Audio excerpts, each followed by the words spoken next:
Niki hadis nggih kula bolak-balik yang diyakini ulama seluruh dunia as-sahul kutub ba'dal Quran Bukhari napa. Kita sering dengar entah itu mubalek, tak kiai, tak siapa saja pokoknya dari mangkola la ilaha illallah dakhalal jannah.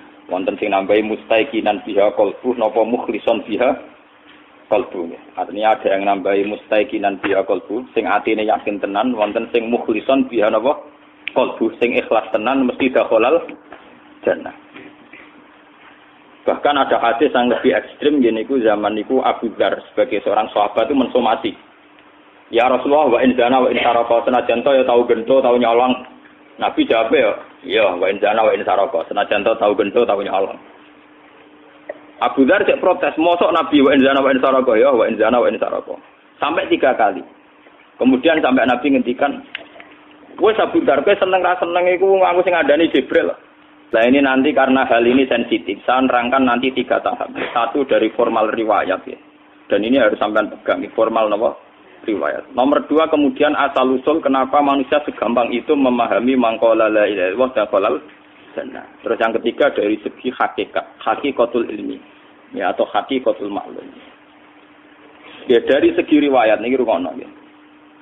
Dari segi riwayat itu tidak ada sebuah keputusan agama yang apapun objektifnya atau apapun benarnya tetap mengundang resiko. Ini mengundang apa? Resiko.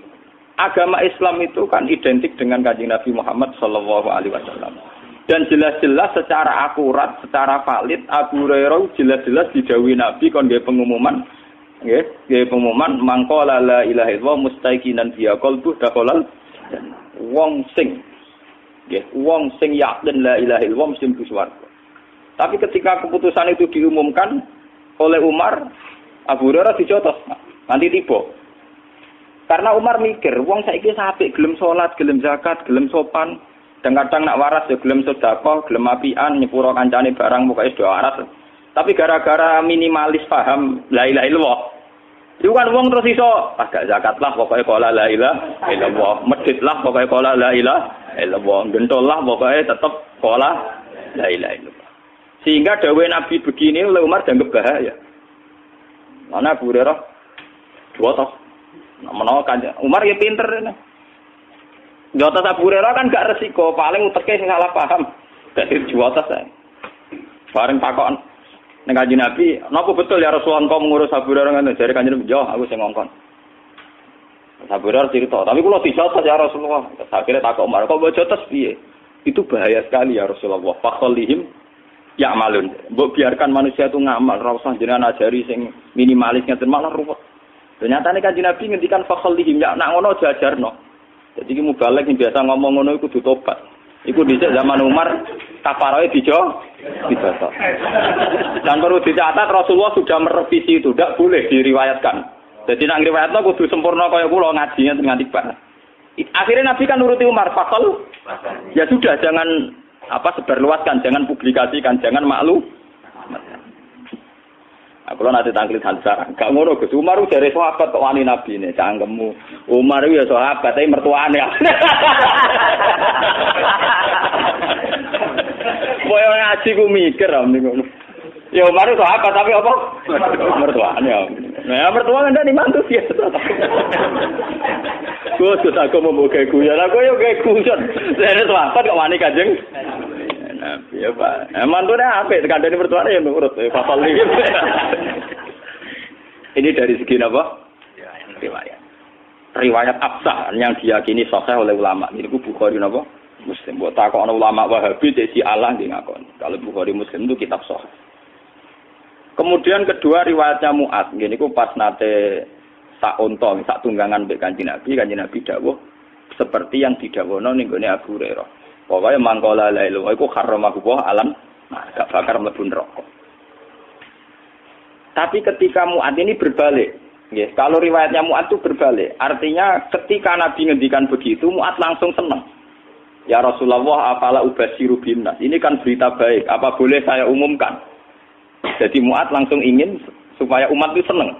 Afala ubasyiru binnas. Ini kan berita baik, apa boleh saya umumkan? Jawabe Kanjeng Nabi, "Idzan yatakiru." Aja umum nongko wong terus lampati ngamal, mau mentang-mentang sak la ilaha illallah. Ini perlu sampean catat. Akhirnya Mu'ad menceritakan hadis itu nunggu mau mati. Sampai mata kelerek-kelerek. Iku lagi nyeritakno hadis iku. Jadi dianggap ilmu pamungkas. Ciri utama ilmu pamungkas itu dikekno nek wong ape mati ora digo pidato, paham gitu. Lha ben sampean ngerti ini asli riwayat lho. Akhirnya Mu'ad mau kapundhut itu diceritakno hadis iku. Saat tuman mergo wedi dosa kitmanul.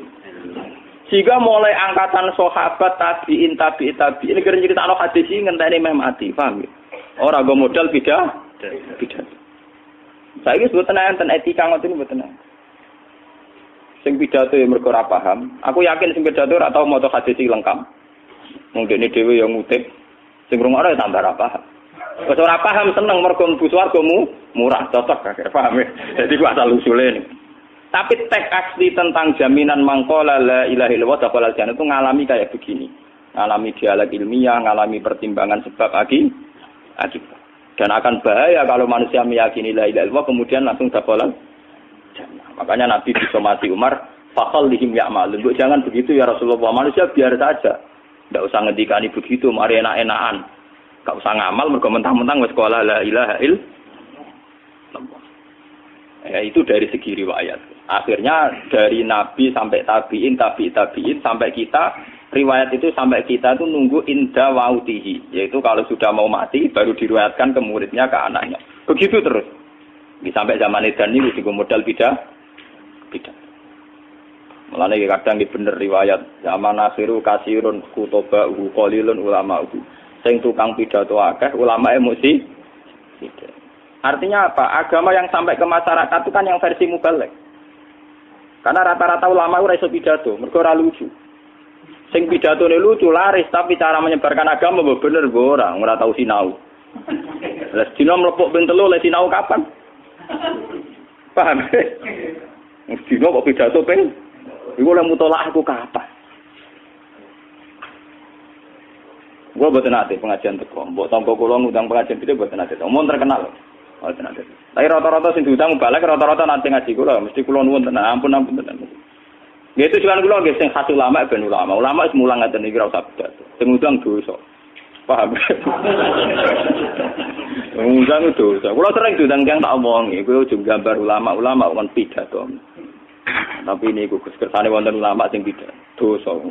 Ora niat ngaji ngene, gak gelem ya wis. Ulama gambar amen. Pidato ben pidato amun ngono.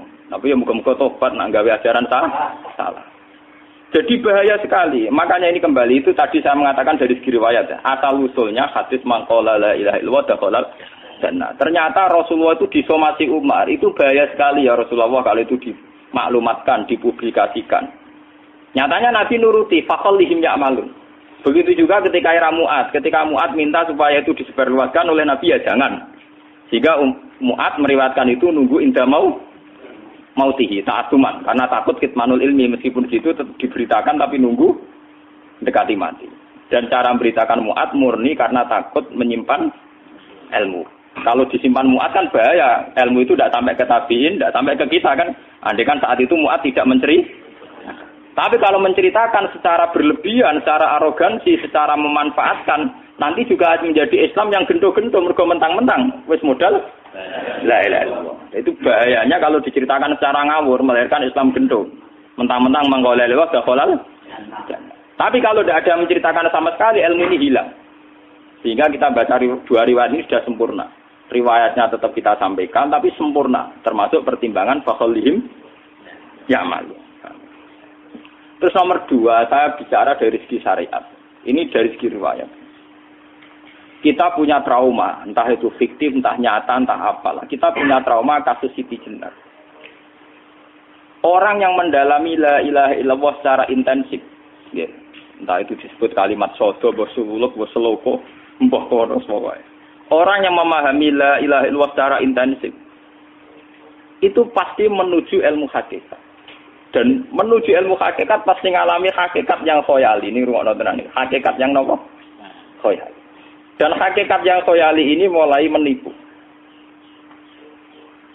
Ya, kalau sudah begitu ruwet. Misalnya ngeten nggih. ketika kula maca nggih diskusi ini utai perdebatannya kali jago mbek Sayyidina. Saat itu ada Sunan Bonang juga. Kamu sujud pakai apa kali jaga? Ya pakai jasad.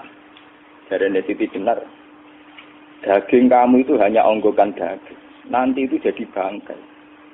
Dan setelah jadi bangkai itu habis. Kamu nanti ditulis Tuhan tidak termasuk yang sujud. Kebuat yang mbok sujud itu bentek. Mikir kan juga. Rugi ke sujud mbek bathuk mbek tangan. Jasad tem sampean ku entek. Ora ana sing crita kowe nak sujud mergo jasad itu mau sampean dadi bang. Lah nek ngono sujud sing hakikat ora usah bathuk, ora usah tangan, ora usah sikil, yo rohem iku lho kon sujud mbek pangeran. Nak sujud mbek fisik ku rugi wong fisik sampean. Mikir kali itu. Mungkin bolak-balik kali Joko mantan wali preman terus jadi debat pusing.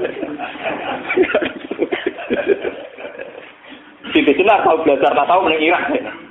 Yang jelas yang mulang gak satem orang menangis.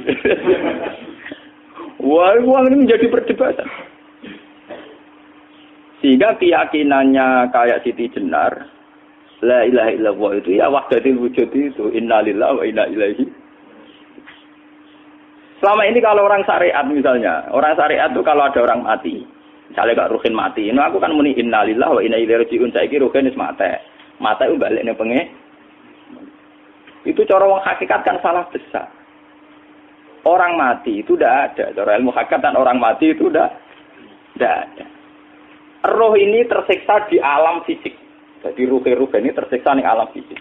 Karena ketemu ning jasate ruh. Tersiksa itu. Aku apa mangane kudu kerja piring Jepang tersiksa roh.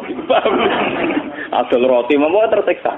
Misalnya kiai pemangan ada kudu pidato 2 jam bareng tersiksa. Roh kenapa? Tersiksa. Mergo roh ora buta mangan, ora buta ngombe, tapi gara-gara melok fisik. Paham ya? Lho ini tenang sih. Ilmu ketawarai ya bener. Lah kula boten. Zaman betul lho guru waras maksudnya nggih. Artinya waras secara akademik karena ada referensi, ada marojek, nggih. Waras secara hakikat. Kula nu umpama rasake sampean wis ilmu hakikat. Artinya saya juga ngalami ilmu hakikat. Lan ketika sing aran hikam, wong ora tau muka safar ora usah jadi ulama. Entah sekian detik ulama itu harus pernah muka safar. Biar merasakan ilmu napa? Ada. Tapi ilmu hakikat itu bisa dilogikakan sebelum sampai secara musyahadah. Paling enggak bisa sampai secara logika. Manusia itu mulai Nabi Adam sampai sekarang itu kan punya roh. Dan roh itu tidak makhluk. Ya, roh itu tidak makhluk. Ketika roh itu diletakkan di jasad, dia itu tersiksa. Karena ketika dia ke jasad fisik, namanya mengalami keterpisahan dengan yang abadi. Dia ini ning jasad fisik, tersiksa. Karena dia harus di alam yang kasat mata, alam mulki. Tersiksa. Ketika dia tersiksa, melok ruhin, akhirnya dia mangan kangelan, akhirnya lesu mangan. Padahal roh gak butuh mangan, perlu dicatat, roh gak butuh. Ya ora butuh gunung kidul barang, kan roh ora butuh rabi. Paham kan? Ya ora butuh putus cinta, ora butuh pegatan, ora butuh macam-macam. Paham? Tapi karena dia nemplek jasad sing butuh mangan, butuh rabi, butuh wedoan macam-macam. Akhirnya roh tersiksa. Suatu saat kalau roh ini dalam bahasa manusia mati, ini dalam bahasa manusia mati. Ini hakikatnya roh itu tidak mati, dia kembali ke habitatnya. Ini disebut innalillah. Kita ini dari awal ya dengan Allah. Wa inna ilaihi juga kemudian nanti kita pasti kembali ke Allah. Dan itu diyakini betul oleh orang wahdatul wujud. Jadi kalau roh mati itu ya tidak ada mati. Terus sekarang itu kembali karena sudah lama mengalami keterpisahan mergo melok fisik-fisik dak ono kerja dasinan, ono nggo proposal lan ruwet roh ku melok. Paham itu? Kita di roh ku napa melok ruwet. Lah roh ya tersiksa aku ora butuh mangan, ora butuh proposal bocah ngalor. Itu tersiksa. Baiklah pemirsa, itulah pendapat Gus Baha mengenai hadis mangqala la ilaha illallah dakhalal jannah. Semua kembali kepada Anda sekalian, mana yang menurut Anda lebih benar? Apakah Buya Syakur ataukah Gus Baha?